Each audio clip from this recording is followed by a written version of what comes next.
અને સીધા જે કે જ્યાં વડાપ્રધાન નરેન્દ્ર મોદી હાલમાં સંબોધન કરી રહ્યા છે। कर रहा है। साथियों, जब संकल्प के साथ साधना जुड़ जाती है, जब मानव मात्र के साथ हमारा मम भाव जुड़ जाता है, अपनी व्यक्तिगत उपलब्धियों के लिए इदम न मम यह भाव जागने लगता है, तो समझिए हमारे संकल्पों के जरिए एक नए कालखंड का जन्म होने वाला है, एक नया सवेरा होने वाला है। सेवा और त्याग का यही अनुभव आज अमृत महोत्सव में नए भारत के लिए उमड़ रहा है। इसी त्याग और कर्तव्य भाव से करोड़ों देशवासी आज स्वर्णिम भारत की नींव रख रहे हैं। हमारे और राष्ट्र के सपने अलग अलग नहीं है। हमारी निजी और राष्ट्रीय सफलताएं अलग अलग नहीं है। राष्ट्र की प्रगति में ही हमारी प्रगति है। हमसे ही राष्ट्र का अस्तित्व है और राष्ट्र से ही हमारा अस्तित्व है। ये भाव, ये बोध नए भारत के निर्माण में हम भारतवासियों की सबसे बड़ी ताकत बन रहा है। आज देश जो कुछ कर रहा है उसमें सबका प्रयास शामिल है। सबका साथ, सबका विकास, सबका विश्वास। आज एक और बात, सबका प्रयास। ये सब देश का मूल मंत्र बन रहा है। आज हम एक ऐसी व्यवस्था बना रहे हैं जिसमें भेदभाव की कोई जगह न हो।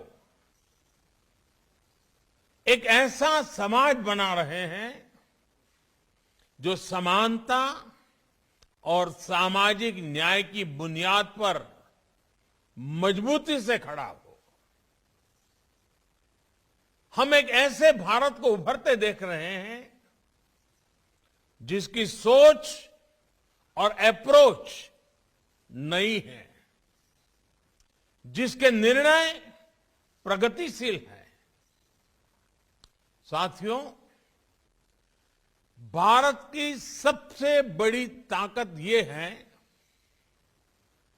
कि कैसा भी समय आए, कितना भी अंधेरा छाए, भारत अपने मूल स्वभाव को बनाए रखता है।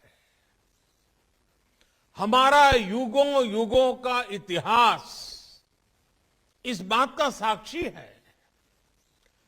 दुनिया जब अंधकार से दौर से और गहरे दौर में थी, महिलाओं को लेकर पुरानी सोच में जकड़ी थी, तब भारत मातृशक्ति की पूजा देवी के रूप में करता था। हमारे यहां गार्गी, मैत्रेयी, अनसुईया, अरुंधति और मदालसा जैसी विदुषियां समाज को ज्ञान देती थी। कठिनाइयों से भरे मध्यकाल में भी इस देश में पन्ना घाय और मीराबाई जैसी महान नारियां हुई।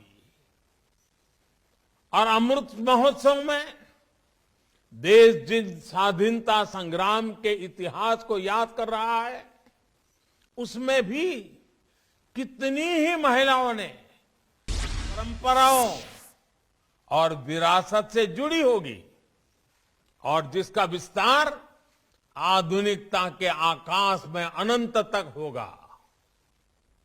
हमें अपनी संस्कृति, अपनी सभ्यता, अपने संस्कारों को जीवंत रखना है।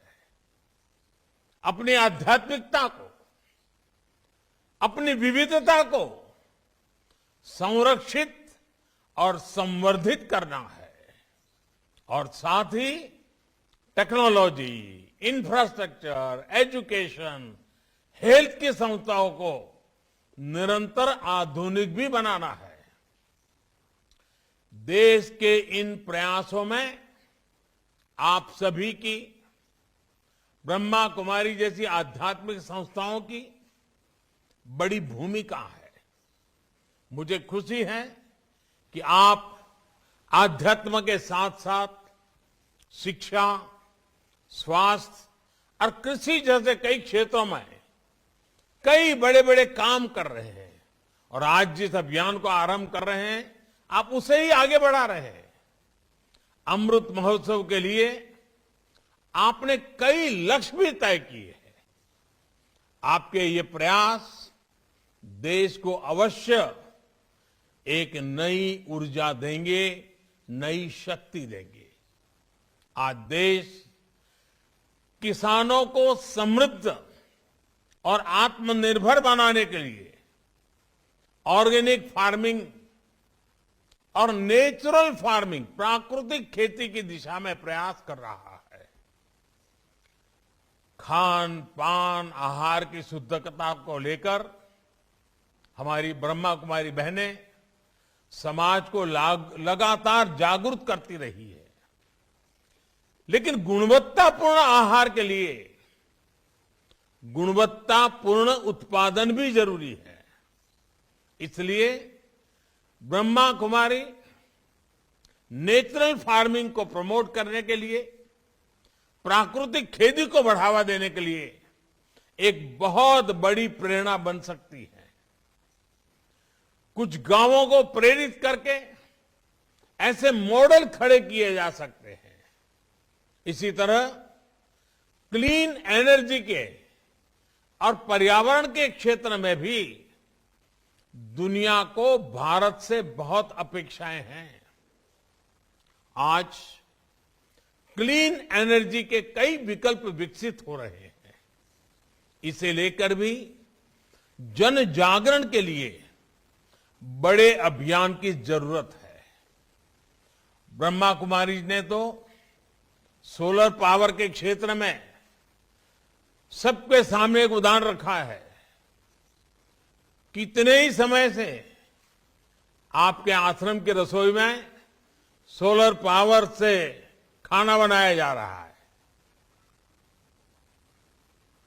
सोलर पावर का इस्तेमाल ज्यादा से ज्यादा लोग करें, इसमें भी आपका बहुत सहयोग हो सकता है। इसी तरह आप सभी आत्मनिर्भर भारत अभियान को भी गति दे सकते हैं। वोकल फॉर लोकल, स्थानीय उत्पादों को प्राथमिकता देकर इस अभियान में मदद हो सकती है।